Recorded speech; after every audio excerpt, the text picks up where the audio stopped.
What if the man who spent his life attacking Islam suddenly embraced it? Not out of coercion, but because he could no longer deny the truth. This is the shocking story of David W. Moore, a hardline Texas preacher who went from condemning Muslims to becoming one.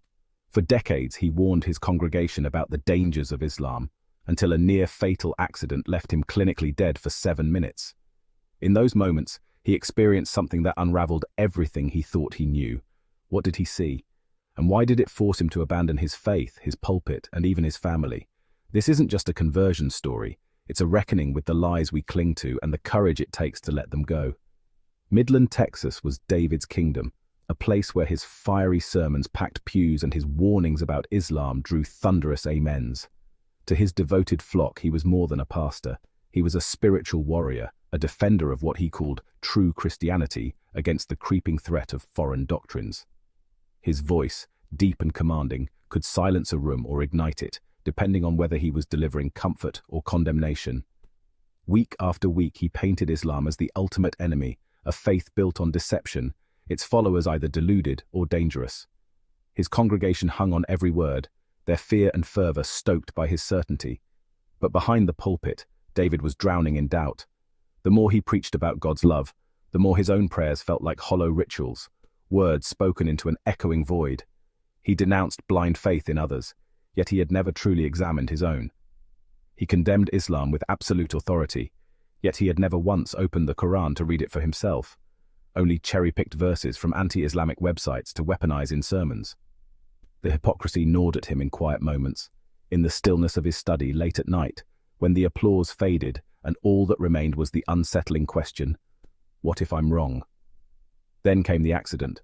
One ordinary drive home, a deer darted across the road. David swerved. His SUV flipped, rolling violently before crashing into a ditch. When paramedics arrived, they found no pulse. For 7 minutes, David was clinically dead. In that void between life and death, time dissolved.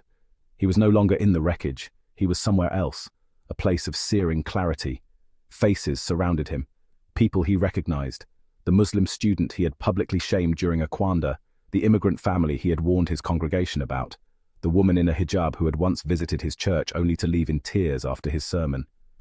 Their eyes held no anger, only sorrow, as if mourning the harm he had caused.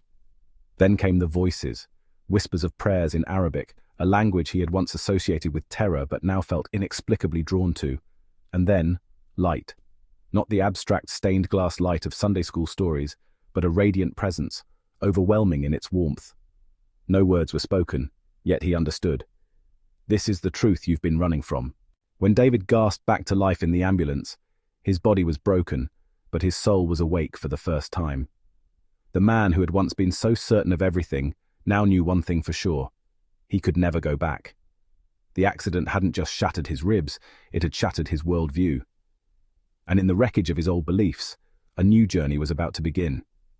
David's transformation wasn't an overnight epiphany, but a seismic shift born from 3 earth-shattering revelations that dismantled his worldview, brick by brick. The first realization struck like lightning. His entire career had been built on debating Islam without ever genuinely seeking to understand it.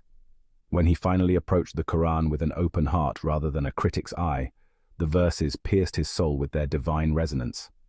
Passages like, Allah is the light of the heavens and the earth, 24:35, echoed the radiant presence he had encountered during those 7 minutes between life and death, creating an undeniable spiritual harmony that shook him to his core. The second awakening was even more painful. He had spent years preaching about Christ's love, while dispensing harsh judgment from his pulpit. The haunting vision of the Muslim woman whose dignity he had publicly stripped away during one of his sermons became an inescapable mirror, forcing him to confront the hypocrisy between his words and actions. Her tear-streaked face in his near-death experience became the embodiment of all the pain he had carelessly inflicted in the name of faith. The third realization was perhaps the most liberating. The concept of the Trinity, which he had defended passionately but never fully comprehended, had always felt like an ill-fitting theological puzzle. The Quran's crystalline declaration of God's oneness, say, He is Allah, the One, 112:1, resolved the cognitive dissonance that had quietly plagued him for decades. This wasn't about exchanging one religion for another. It was about finally finding answers to questions he had been too afraid to voice. When the moment of truth came, it wasn't in a grand mosque or before an audience, but in the quiet solitude of his study, where the weight of certainty finally overcame the fear of losing everything. As he whispered the Shahada that night, the chains of dogma fell away, leaving him with something far more precious: the unshakable peace of spiritual authenticity. For the first time in his life, David wasn't performing faith. He was living it. David's seismic shift from pulpit to prayer mat exposed uncomfortable truths that reverberate far beyond his personal journey. His conversion ripped open the carefully constructed facade of religious certainty that many institutions rely upon, revealing a disturbing pattern of intellectual dishonesty masquerading as devotion. The visceral reaction from the Christian right to stories like David's speaks volumes. Their fear isn't about losing one member, but about the dangerous precedent it sets. When a respected pastor abandons the faith, it proves that belief isn't simply inherited through cultural osmosis, but must be consciously chosen and constantly reaffirmed. This threatens the very foundation of religious institutions, built on the assumption that followers will never seriously question what they've been taught. The hypocrisy runs deeper than mere doctrinal disagreements. Many churches proudly promote interfaith dialogue as evidence of their tolerance, but David's experience reveals the unspoken boundary. This openness only extends as far as maintaining the status quo. True dialogue that might actually change someone's beliefs is viewed as dangerous, even heretical. This exposes the uncomfortable truth that for many institutions, interfaith engagement is less about genuine understanding and more about public relations. The Quran's transformative power in David's life demonstrates why it's so feared by those invested in maintaining theological monopolies. Its words don't just argue, they illuminate, acting as a spiritual mirror that reflects back the reader's deepest truths and contradictions. David's story forces us to confront an existential question plaguing modern faith communities. How many pews are filled with people who, like David once did, go through the motions while secretly wrestling with unspoken doubts? How many sermons are delivered by pastors who, beneath their confident delivery, harbor private uncertainties they dare not voice? This crisis of authenticity points to a broader spiritual malaise in our era, the growing disconnect between professed beliefs and lived conviction. In a world where religious identity is often tied to cultural and political affiliations rather than genuine spiritual seeking, David's journey stands as both a rebuke and an invitation, challenging us to examine whether we're defending truth or simply defending our comfort zones. The backlash against David's conversion was immediate and brutal, revealing how quickly religious tolerance evaporates when someone actually crosses theological lines. His former church didn't just remove his name from their records, they systematically erased his 20 years of ministry as if he had never existed, scrubbing his sermons from their website and cropping him out of group photos. His wife, unable to reconcile his transformation with her deeply ingrained beliefs, filed for divorce and was granted full custody of their children under the argument that his radical new beliefs made him an unfit parent. Former colleagues who had once praised his preaching now whispered about demonic possession, while longtime friends crossed the street to avoid speaking to him.